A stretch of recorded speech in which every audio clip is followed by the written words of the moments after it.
Hello. This week, Donald Trump said he's looking into deporting American citizens and at the same time wants to take away birthright citizenship. So, if you're feeling confused, congrats. You're paying attention. Welcome to a news show. I'm Chris Mata. Let's do it. At a press conference, President Trump floated the idea of deporting American citizens. But we also have a lot of bad people that have been here for a long time. People that whack people over the head with a baseball bat from behind when they're not looking and kill them. They're not new to our country. They're old to our country. Many of them were born in our country. I think we ought to get them the hell out of here too. You want to know the truth. So maybe that'll be the next job that we'll work on together. You know, we actually have a clip of the murder he's talking about.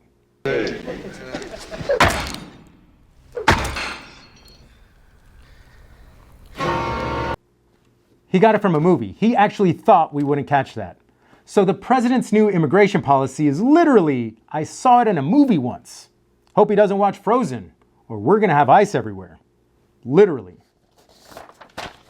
Speaking of, according to Newsweek, farm workers are too afraid to show up for work due to a surge in ice raids causing empty fields and rotting crops.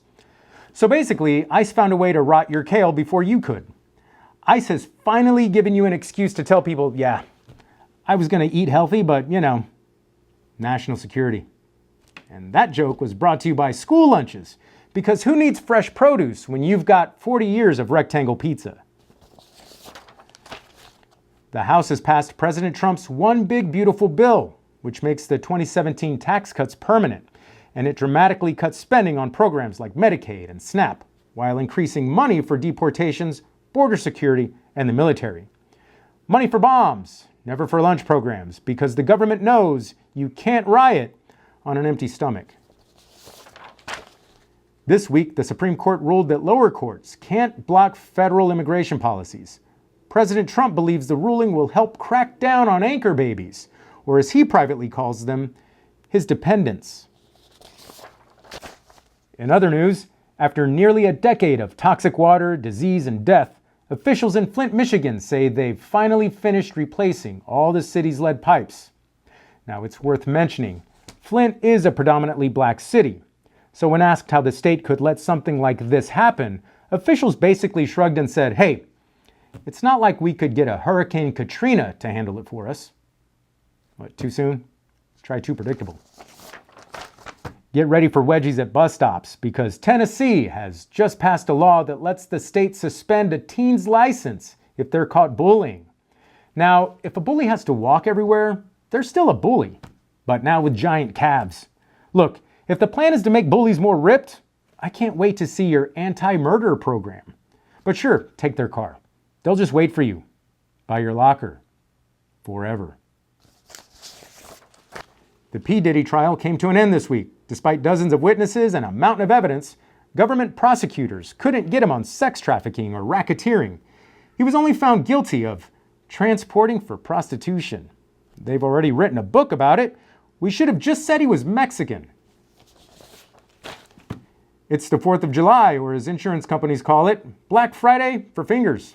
The magical holiday where Americans combine beer, explosives, and DUIs. Where people in San Antonio pass out in a tube on the Guadalupe River under the hot Texas sun next to their cooler, which, by the way, gets its own tube. And they all end up with third-degree sunburns. Because nothing says exceptional nation like losing a nipple to UV rays. But what is this holiday exactly? We're covering that in this week's segment, July 4th, Condescendence Day. Yeah, you earned it.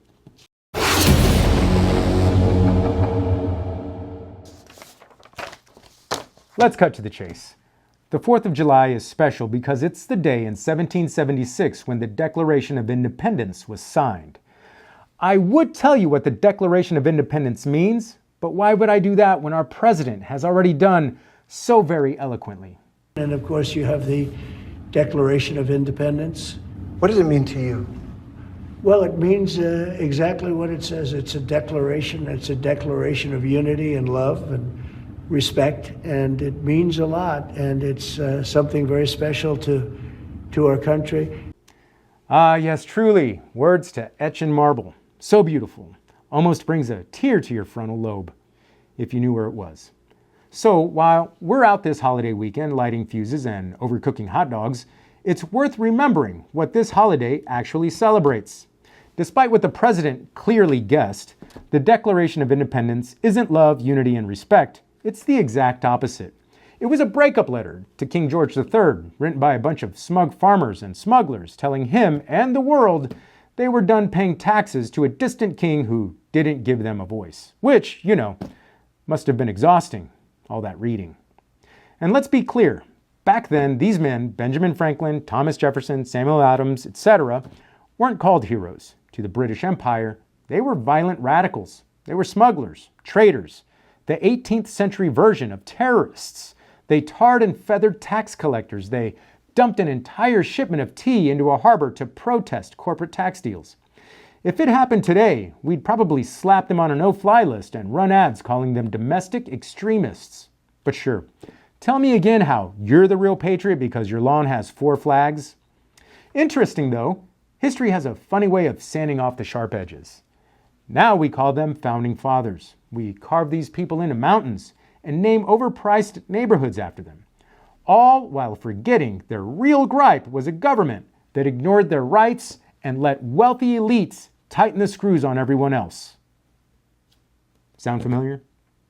249 years later, here we are, debating if women get to make medical decisions, if books stay on shelves, if your vote actually matters, and still blaming other races for your problems. Meanwhile, billionaires pay less tax than your babysitter. Corporations write the laws, and we line up to buy tea and coffee from Starbucks at prices that would make the Boston Tea Party a billion-dollar affair. But hey, keep telling yourself you're sticking it to the king. So, happy 4th of July, the one day a year we get to cosplay revolutionaries, right before going back to doing exactly what the people we call patriots fought so hard to escape. It's a reminder that when the government takes the rights of one of us, it strips the rights of all of us. That's when people in power have to start watching for patriots like John Hancock, who, are People that whack people over the head with a baseball bat from behind when they're not looking and kill them. real men of liberty. Thanks for watching. Like, subscribe, leave a comment. It helps more than you know. I'm Chris Mata. See you next time. I'm going to try a different angle altogether. That was a lot.